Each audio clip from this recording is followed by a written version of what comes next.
Welcome to Shipwreck Sunday, where we investigate disasters at sea and the impact that they have on the world today. My name is Elinor. Also, welcome to the beginning of Titanic Month here on the channel. Today, we will be discussing the history of the eldest Olympic-class liner, RMS Olympic. Before we dive in, I must inform you. This story does include details of a maritime disaster resulting in the loss of a vessel, wartime violence, and death that may be disturbing to some audiences. Viewer discretion is advised. Please note before I begin that I am not a mariner or expert in the field of maritime history, but I have done my research and will present the information as I understand it and with accurate nautical terminology. In today's episode, I will be including the basics of nautical terminology in the description for anyone who needs it. Today, there will be some terms in the French and German languages in which I am not fluent, but I will do my best to give accurate pronunciations. One more very important note before we begin. All three ships of the Olympic class of the White Star Line are beloved by many, including myself. There is an enormous amount of information on RMS Olympic, some of it conflicting. I will be pulling from many sources and going off of the most common findings among researchers. Please note that as soon as I click post on this video, the information will be outdated. With all of the Olympic class ships, there is new information coming out all the time. There are many details I might leave out for brevity's sake, and no, I don't do that to hide information or confuse. If corrections are to be made in the comments section or additional information added, please feel free to do so respectfully. There's no need to get nasty with one another over 110-year-old vessels that none of us were personally there to witness or record information about. We want to continue to keep the comments section a safe, fun place to talk about our love of ships. Now that the housekeeping is out of the way, let's get into RMS Olympic. As with many ship enthusiasts, I got my start with loving ocean liners and all things ship-related with Titanic and her sisters. Olympic has a special place in my heart since she was such a badass soldier and the fact that she never sunk, despite what the conspiracy theorists might say. RMS Olympic was the first ship built for the Olympic class for the White Star Line by Harland and Wolff, construction beginning on the ship in yard number 400 on December 16, 1908 in Belfast, Ireland. She was owned by the Oceanic Steam Navigation Company, the company that oversaw the White Star Line, and she would cost $7.5 million to build. At that time, Olympic was the largest vessel ever built for the White Star Line. She was 882 feet and 9 inches long and had a beam of 92 feet and 9 inches, a height of 175 feet from the keel to the top of the funnels, and a draft of 34 feet and 7 inches, spanning 9 decks, 8 of them being for passengers and 1 for crew members only.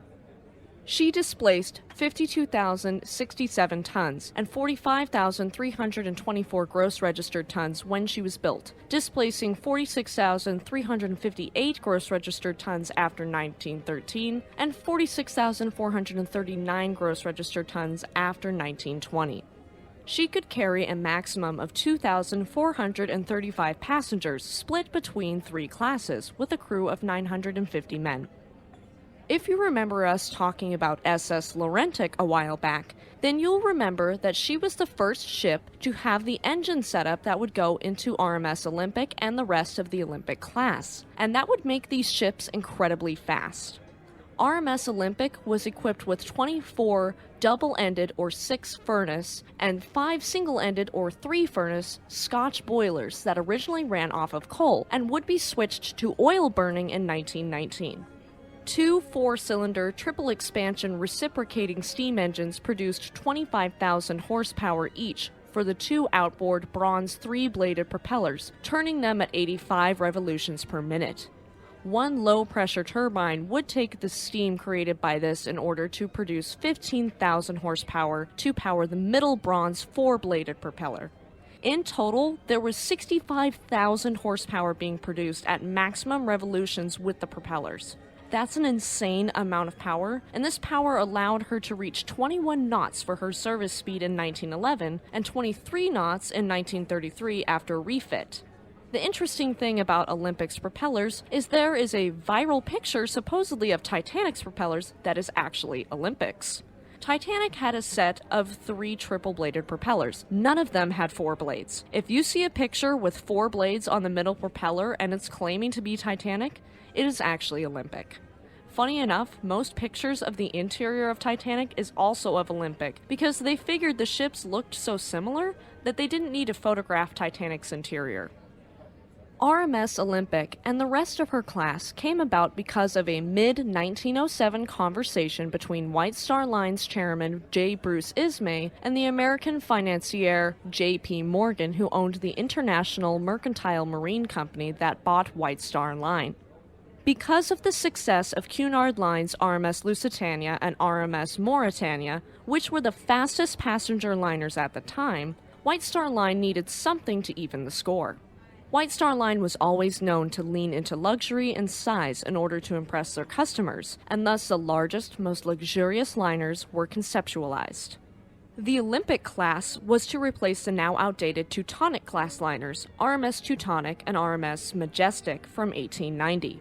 Teutonic would be replaced by Olympic and Majestic by Titanic, who would be brought back in after the sinking of Titanic in 1912. Harland and Wolff were given a lot of leeway when it came to designing these luxurious liners, and it came down to Lord Peary, a director of both White Star Line and Harland and Wolff, famous and beloved naval architect Thomas Andrews, the managing director for Harland and Wolff's design department, Alexander Carlisle, the shipyard's chief draftsman and general manager, and his responsibilities included the equipment, decorations, and all general arrangements, including an efficient lifeboat davit design, and lastly, Edward Wilding, Thomas Andrews' deputy, who was responsible for calculating the ship's design, trim, and stability. After the final drawings were presented on July 29, 1908, Olympic was given the go-ahead, being put in Yard 400 and Titanic in 401. The construction on Olympic would begin 3 months before Titanic to lessen the pressure on the construction crews. Due to the First World War, many years would pass between the launch of the first 2 Olympic-class sisters and Britannic, who would be completed as a hospital ship. RMS Olympic would be launched on October 20th, 1910, not yet painted in her White Star Line color scheme, instead being painted white and gray for photographic purposes. It was done so that the picture could pick up all the lines of the steel plating and the detailing better. Her launching was filmed, and the footage has miraculously survived all these years. She wasn't christened before being launched, which was standard for White Star Line's vessels. They didn't christen their ships. Following her launch, her hull was painted black with a red keel and white superstructure, just like Titanic would be. She was then dry docked so she could finish being fitted. Though she would have 4 smokestacks, only 3 were functional. The 4th was entirely aesthetic and ventilation of the ship. As for her lifeboats, this was before the Titanic disaster, and so there weren't enough for everyone on board initially. The arrangement in 1911 and 1912 was identical to that of RMS Titanic, 16 regular lifeboats with 4 collapsible boats nearest the bow. RMS Olympic and RMS Titanic would share many of the same amenities aboard the liners with a few key differences. Both had beautiful grand staircases that were identical to one another, with photographs of Titanic's staircase actually being that of Olympic's. Remember earlier I told you much of Titanic's interior photos were of Olympic to save time. Both had a la carte restaurants for their first class, a veranda cafe complete with palm trees, Turkish bath, swimming pool, gymnasium, and first-class cabins that were extra spacious and luxurious, with some even having the luxury of a private bathroom, which wasn't common for 1911. Titanic and later on Britannic would be altered based upon Olympic's first year of service, with some key differences being Olympic's promenade deck being more open and unsheltered along the entire length of the ship, so they fixed that with Titanic. The B-deck first-class promenade decks that were installed on Olympic were barely used before all of the ample promenade deck space on A-deck, so this feature was eliminated on Titanic, and instead there were ensuite bathrooms installed and the Café Parisien. Olympic did not have promenade deck space for her 2 luxury parlor suites on B-deck, lacked the D-deck reception room for the a la carte restaurant, and didn't have a first-class gangway entrance on B-deck. Most of the other changes are minor or cosmetic, so we won't be covering them, but just know that the ships were nearly identical, And after the sinking of Titanic, there were significant changes made to Olympic in 1913 in order to match the luxury that was enjoyed on Titanic, as well as safety regulations like bulkheads being raised to B deck and extra lifeboats. Following her completion, it was on to sea trials for RMS Olympic, which would take place on May 29, 1911. No speed tests were carried out for her, but they did test her maneuverability, wireless telegraphy, and compass. She passed her sea trial successfully, of course, and then left Belfast, Ireland on May 31, 1911 for Liverpool, where her port of registry was. Her UK identification number was 131346. Her code letters were HSRP until 1933, and her call sign was MKC until 1933, in which it changed to GLSQ. For some good publicity, White Star Line timed this voyage to coincide with the launch of Titanic, and it successfully created a lot of buzz around the sisters. She spent a day in Liverpool, where she was open to the public to explore and view the beauty of the vessel and all her fine furnishings and amenities, and then it was off to Southampton. She arrived there on June 3, 1911, where she would be readied for her maiden voyage. There, glee and enthusiasm spread from her crew to the newspapers, all glowing about the new vessel. The Deepwater Dock at Southampton, then known as the White Star Dock, had been specifically designed and constructed in order to accommodate Olympic and her giant sister ships, and it opened sometime in 1911. She left Southampton on June 14, 1911 for her maiden voyage, her first port of call being in Cherbourg and Queenstown, very similar to Titanic, where she would embark more passengers. She reached New York City swiftly and without incident on June 21, 1911, being captained by Edward Smith, who would die the following year captaining the Titanic. Ship designer Thomas Andrews and a number of engineers with Bruce Ismay and Harlan Wolff's Guarantee Group, essentially the quality assurance department, were present for her voyage and return voyage to see to it that the ship was healthy and successful. Unfortunately for Mr. Andrews, he too would die aboard Titanic the following year. RMS Olympic was the largest ship in the world and part of the first class of superliners, and thus her maiden voyage was the talk of town, gaining considerable worldwide attention from both the public and the press. When she arrived in New York, she was again open to the public for visitation, and visit the people did. Over 8,000 people toured the ship, and if that isn't baffling enough, more than 10,000 people showed up to see her off from New York Harbor on her return to Southampton. During her third crossing, interestingly enough, an observer for Cunard Line was aboard, looking for inspiration from the competition for the then under construction Aquitania, which was a third sister ship for Lusitania and Mauretania. RMS Olympic's career wasn't all sunshine and roses, however. Her first major accident happening on her fifth voyage on September 20th, 1911, when she was running alongside HMS Hawke in the Solent. RMS Olympic turned starboard, but much like a huge semi-trailer truck, she had to take wide turns. The master of HMS Hawke was surprised by this and wasn't able to take action in time.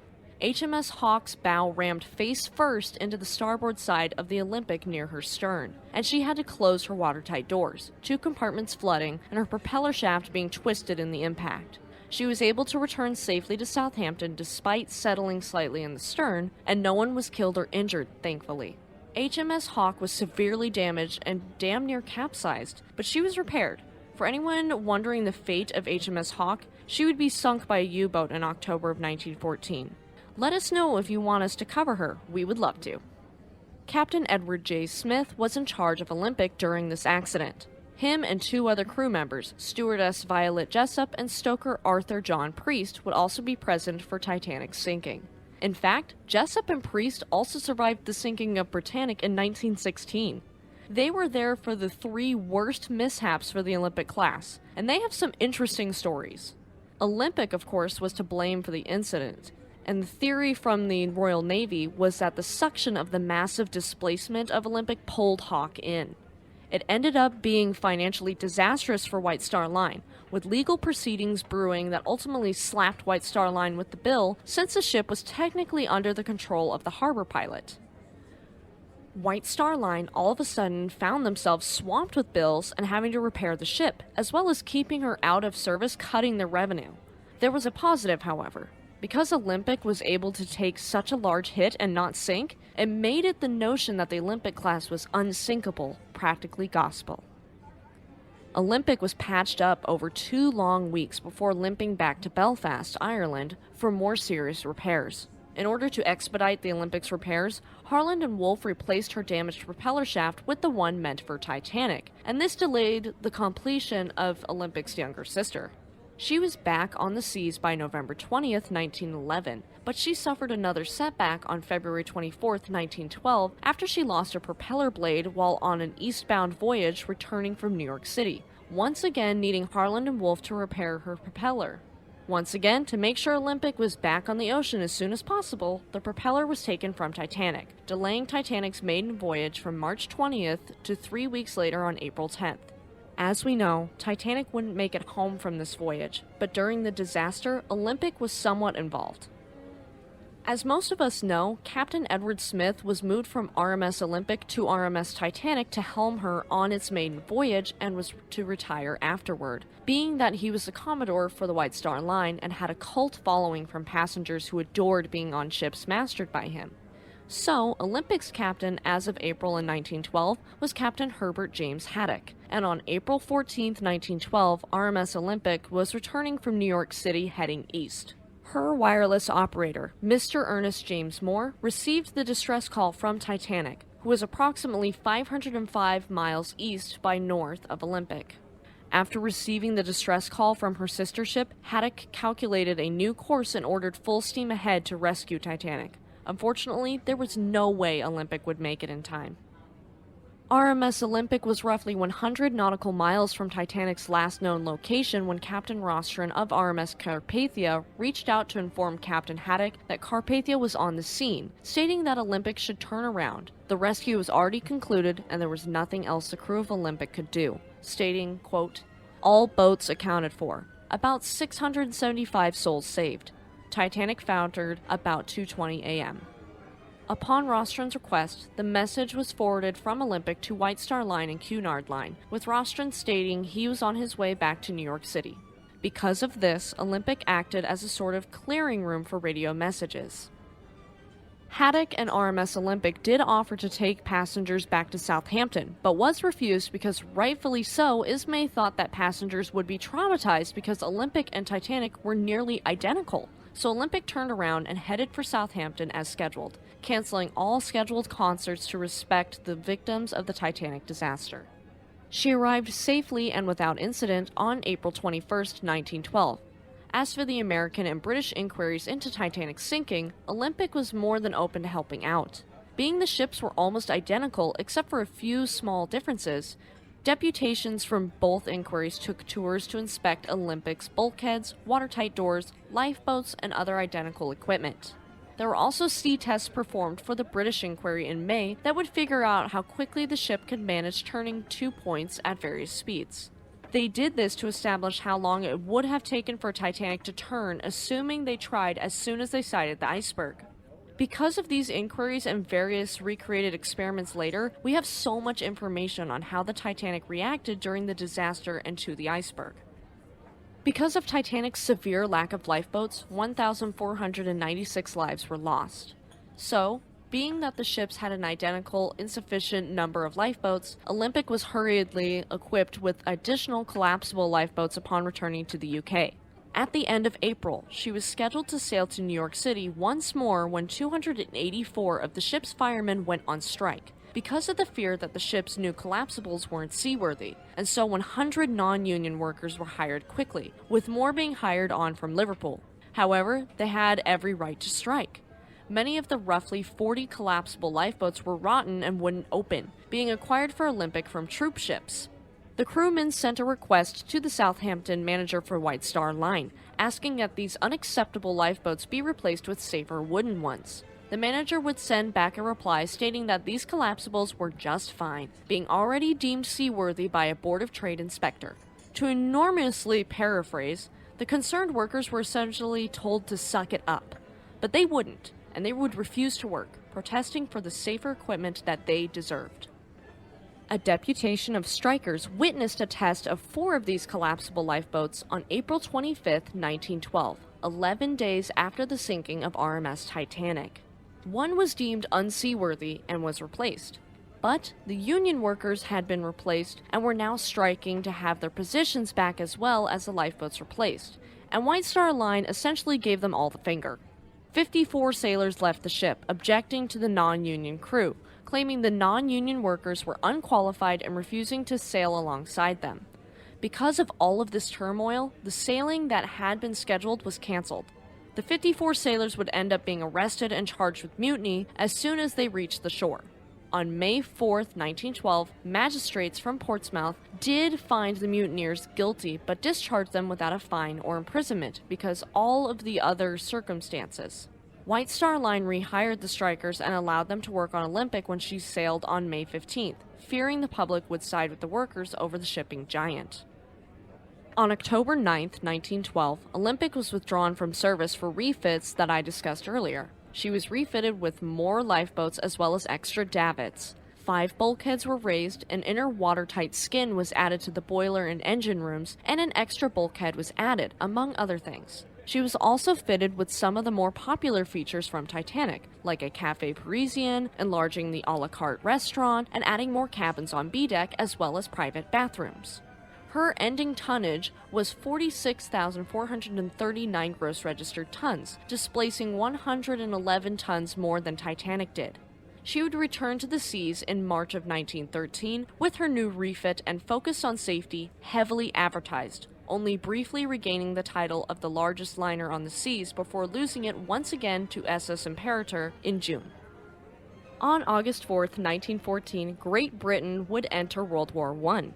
As we know, ocean liners were frequently requisitioned for wartime service. An RMS Olympic's career is not only fantastic, but interesting, and it proves that she was the biggest badass of the 3 Olympic-class sisters. In the beginning, she remained a commercial liner under Captain Haddock, being painted slate gray as a wartime precaution to protect against U-boats. Her portholes were also blocked, and lights on deck were turned off to make the ship as invisible as possible. Hastily, they changed her schedule to terminate in Liverpool instead of Southampton, later being changed again to Glasgow, Scotland. Her first few voyages were packed with Americans fleeing from Europe, with eastbound voyages returning to the UK being far less booked. By mid-October of 1914, her bookings were falling dramatically because of the threat of German U-boats becoming more serious by the day, and people were right to be scared. Her last commercial voyage before becoming a soldier was October 21, 1914, and only 153 brave souls boarded her. Look at Lusitania. That is a large example of the power of the U-boat. We did cover her. Check the card in the upper right-hand corner for that one. During this final commercial voyage, she was near Lough Swilly off the north coast of Ireland on her 6th day of her voyage on October 27th, when she would receive a distress call from a battleship, the HMS Audacious. She'd struck a mine off Tory Island and was sinking, with HMS Liverpool in the company of Audacious. Olympic headed out to help, taking on 250 of Audacious's crew, and another destroyer, HMS Fury, attached a tow cable from Audacious to Olympic, with Olympic heading toward Lough Swilly with Audacious in tow. However, there were problems. Audacious's steering gear failed as it took on more water, and the cable became unattached. After painstakingly reattaching it, they tried once more, only for the cable to get tangled up in HMS Liverpool's propeller, cutting the cable. By 5 p.m., the quarterdeck, or the ship's upper deck near the stern traditionally reserved for officers, was underwater, and so it was decided to leave HMS Audacious behind. The remaining crew was evacuated on RMS Olympic and HMS Liverpool. At 8:55 p.m., there was a loud explosion heard echoing over the water on board Audacious, and finally she sank. Admiral Sir John Wallis, commander of the Home Fleet, which was a fleet of the Royal Navy that operated from the UK's territorial waters from 1902 until 1967, until it was merged with the Mediterranean Fleet, was nervous about the public learning of HMS Audacious's sinking, so Olympic was held in custody in Lough Swilly for the time being. Passengers other than HMS Audacious's crew and Chief Surgeon John Beaumont were not allowed to disembark, and no outside communications were allowed.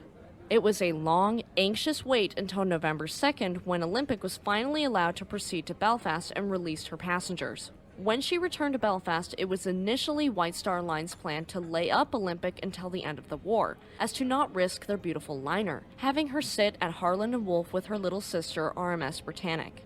However, in May of 1915, she was requisitioned by the Admiralty to work alongside Cunard's RMS Mauretania and Aquitania, the sister ships of RMS Lusitania, in order to be used as a troop transport ship.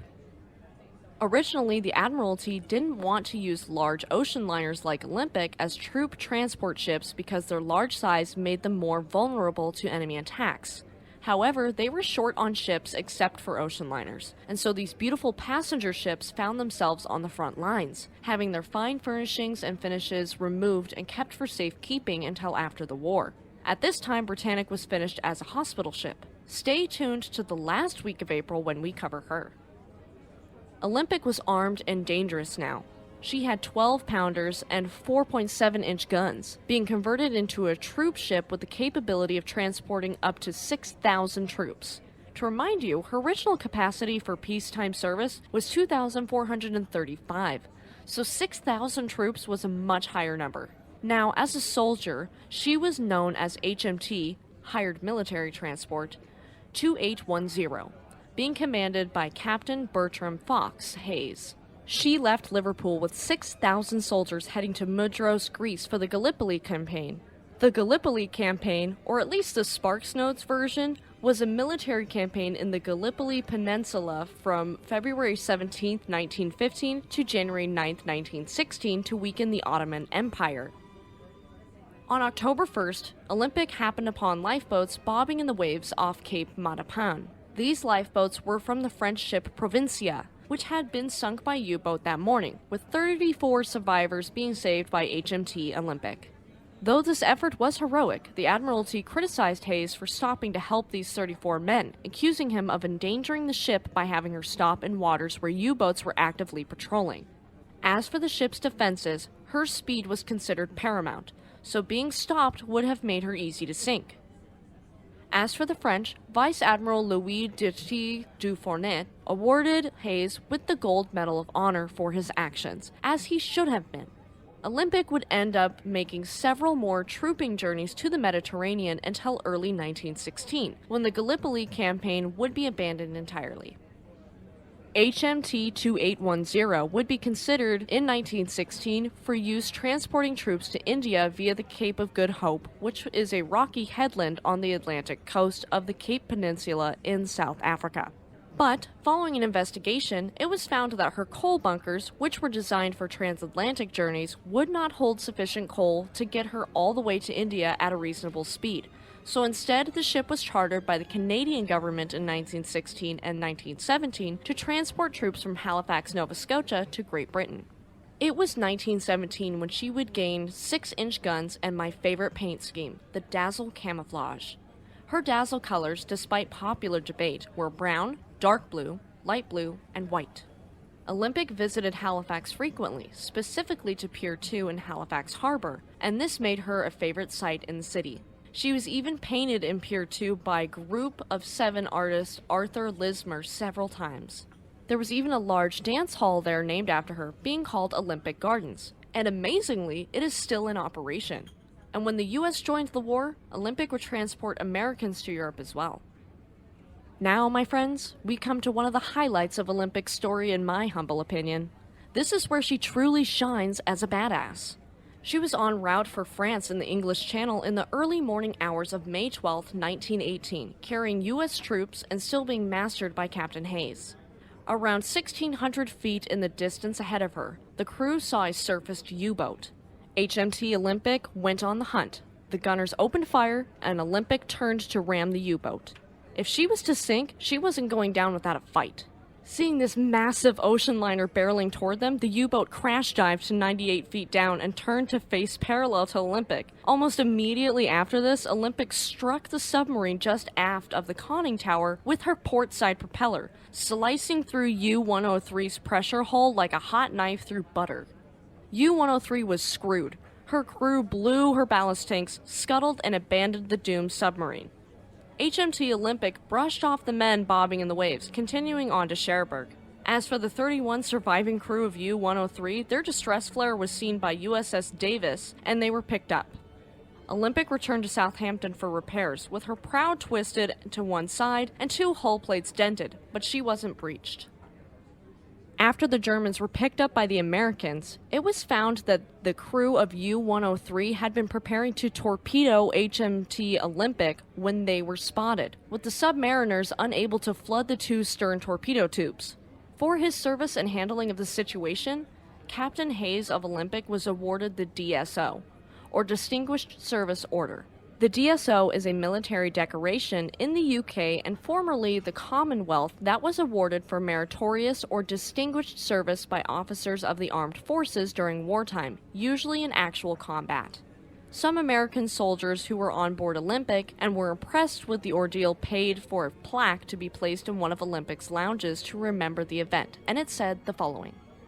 This tablet, presented by the 59th Regiment United States Infantry, commemorates the sinking of the German submarine U-103 by Olympic on May 12, 1918, in latitude 49 degrees 16 minutes north, longitude 4 degrees 51 minutes west on the voyage from New York to Southampton with American troops. Pretty spiffy, huh? I think so. This plaque just continues to certify how badass that moment was. Definitely a huge fangirl moment for me with the Olympic. She didn't take anyone's nonsense. During World War I, which ended November 11, 1918, HMT Olympic is reported to have carried up to 201,000 troops and other military personnel, burning roughly 347,000 tons of coal while traveling about 184,000 miles. She had an outstanding military service, and she survived the war to tell the tale. Olympic's unshakable nature during the war earned her the nickname Old Reliable, and her captain, Captain Hayes, would be knighted in 1919 for, quote, valuable services in connection with the transport of troops. She did go back into passenger service after the war, returning to Belfast, Ireland in August of 1919 for restoration back to RMS Olympic. Her interiors were not the same as before the war, being modernized, and her boilers were converted from coal burning to oil firing. During construction and dry docking, there was a dent with a large crack in it discovered below the waterline, and it was later concluded to have been from a torpedo that hadn't detonated but had struck the ship. Later, historian Mike Churnside would go over all the evidence and find that it had probably been fired by SMU-53 on September 4, 1918, while Olympic was sailing in the English Channel. She truly was a survivor, and this dent and crack would be repaired. Unfortunately for my overly sentimental heart, she wouldn't look like we'd known when her and Titanic were twins, and her sister Britannic had not survived the war. After the refit, Olympic displaced 46,439 gross registered tons, and thus she regained the title of the largest British passenger liner built that was still afloat, but she wasn't the longest. That title went to the slightly longer Cunarder RMS Aquitania.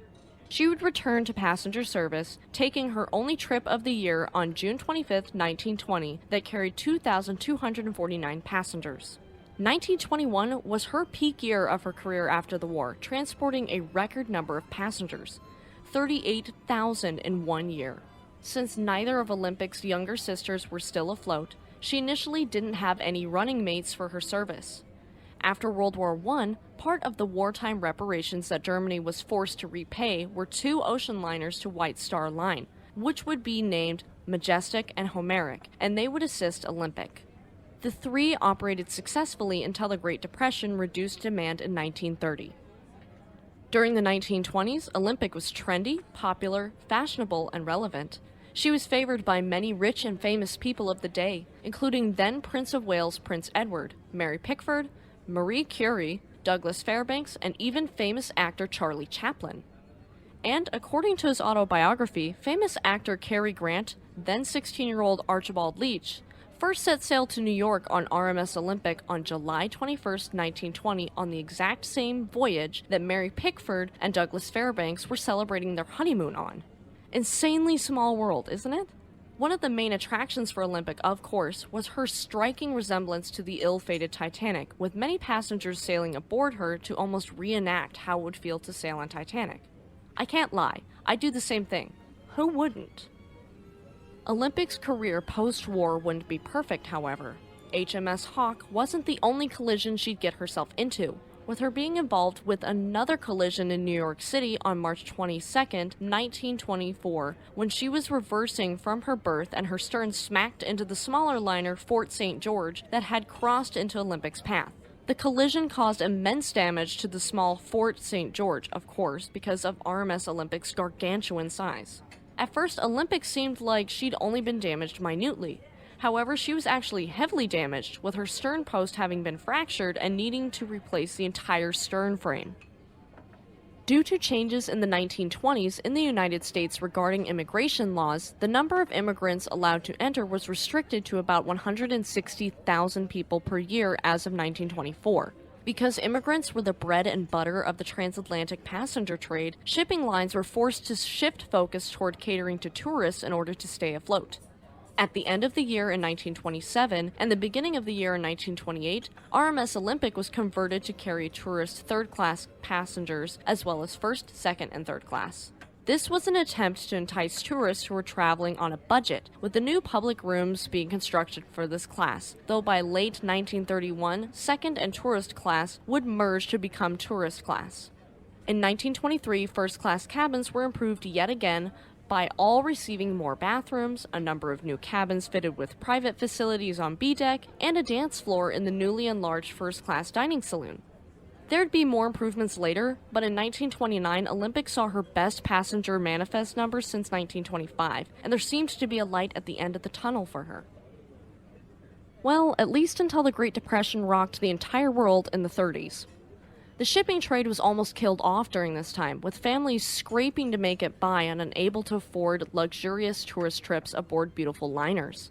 Up until 1930, the shipping trade saw roughly 1 million passengers a year on the transatlantic route alone, but it had dropped by more than half by 1934. And in the early 1930s, there was even more competition for Olympic, with larger and faster liners like Germany's SS Bremen, who took the blue ribbon from Mauritania, and SS Europa, France's SS Ile-de-France, and Italy's SS Rex.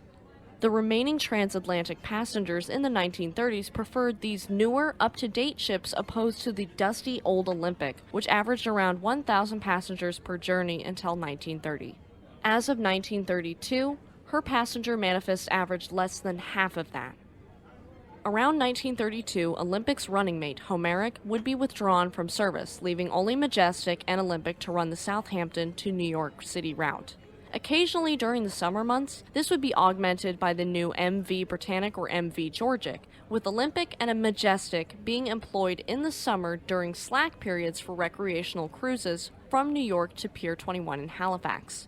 Unfortunately, at the end of that year, passenger traffic continued to decline, and Olympic went in for an overhaul that took 4 months. She'd come out, quote, looking like new, according to her owners on March 5, 1933, with her engines performing at their best, and she was able to reach speeds in excess of 23 knots, though typically she averaged less than that during regular transatlantic passenger service. Her passenger capacity was then listed as 618 first class, 447 tourist class, and 382 third class, given the steep decline of the immigrant trade. Despite being new and improved, she ran at a net operating loss for the first time during 1933 and 1934.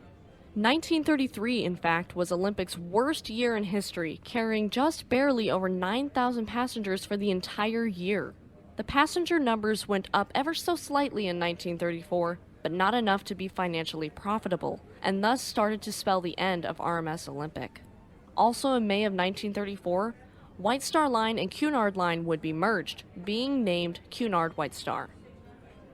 She would be involved in yet another collision in 1934. If you didn't know, in the approaches to New York City off Nantucket, there were what was called the Nantucket Light Ships to light the way and mark areas of Nantucket. Olympic, as well as other liners, was well known for passing very close to these light ships. On May 15, 1934, around 11:06 a.m., while captained by Captain John W. Binks, Olympic was inbound toward New York City in a dense fog, homing in on the radio beacon of Nantucket lightship LV-117. The ship failed to turn in time and cut through the small lightship, similar to how she'd cut into U-103, with 4 of the lightship's crew being killed in the accident and 7 being rescued. 3 of these 7 men would later die of their injuries, putting the death toll at 7 men of the total 11 crew. The lightship's surviving crew, as well as Captain Binks, were interviewing soon after they'd reached New York City, with one crewman stating it happening in the flash and he didn't know how it happened. The captain was of course sorry it had happened, but he did say that Olympic reacted fast when lowering the lifeboats to rescue survivors, which an injured crewman later agreed with. After the Cunard-White Star merger by the British government in May of 1934, there was enough funds for Cunard to then finish Queen Elizabeth and the famous Queen Mary. When they were finished, they took over Cunard-White Star's express service, and so the fleet of older liners were gradually retired, becoming obsolete. Olympic would be withdrawn from service and left New York for the last time on April 5, 1935, returning to Britain and being laid up in Southampton. The new company threw around the idea of having her do summer cruises for a while, but this was eventually scrapped and Olympic went up for sale. She was almost bought by buyers who wanted to turn her into a floating hotel off of France, but this sadly never came to be. She was laid up for 5 months beside Mauretania, the 2 old girls bonding in the harbor together. Olympic would be sold to a Member of Parliament, Sir John Jarvis, for £97,500, and she would be partially demolished at Jarrow in order to provide work for the depressed region. On October 11, 1935, she left Southampton for the last time and arrived in Jarrow 2 days later, with scrapping beginning after the ship's fittings were auctioned off. Don't worry, a lot of the fittings still exist today. The superstructure was demolished between 1935 and 1937, with her hull being towed to Thos W. Ward's yard at Inverkeithing for final demolition on September 19, 1937. This final demolition would be completed by the end of 1937, and Olympic was gone. At the time, Olympic's chief engineer said, quote, "I could understand the necessity if the old lady had lost her efficiency, but the engines are as sound as they ever were." He obviously had such love for his job and for the vessel, and it's sad that she ended up scrapped. But we should be grateful. Not all ships have such long careers and make it safely to the scrapyard. By her retirement, Olympic had made 257 round trips across the Atlantic, safely carrying 430,000 passengers on commercial voyages and traveling a staggering 1.8 million miles. Her fittings were sold off and still exist in various locations around the world, including her grand staircase still in existence at the White Swan Hotel in Alnwick, England. Her old tender ship, SS Nomadic, still exists in Belfast, Ireland, in dry dock for tours. Unfortunately, dear listeners, this is the sad end for RMS Olympic. But she will always be the most badass, fierce sister of the Olympic class, and for that, I salute her and everyone who served aboard her. I hope this episode has done her some semblance of justice for a ship I hold dear to my heart. And I encourage you all to continue to celebrate this ship and share your favorite facts and stories about her in the comments section below. Thank you for tuning into the first episode of Titanic Month on Shipwreck Sunday. If you liked this episode and are listening on YouTube, please give us a like, leave us a comment, and subscribe to our channel. If you liked this episode and are listening on Spotify, Samsung Podcasts, Amazon Music, or another podcast service, please subscribe for more content and leave us a 5-star review, as it does help us reach more listeners like you. If you have any ships you'd like us to cover, please leave us a comment and you might hear your favorite ship here on the podcast. Check out our community tab for updates and to interact with us. And don't forget to check out our second channel, Speed Force Media. Tune in next Sunday for the beginning of Titanic's story, starting with the building of RMS Titanic. Also, tune in every Monday this month for a different White Star Line themed bonus episode. Have a great week, and we'll see you next time.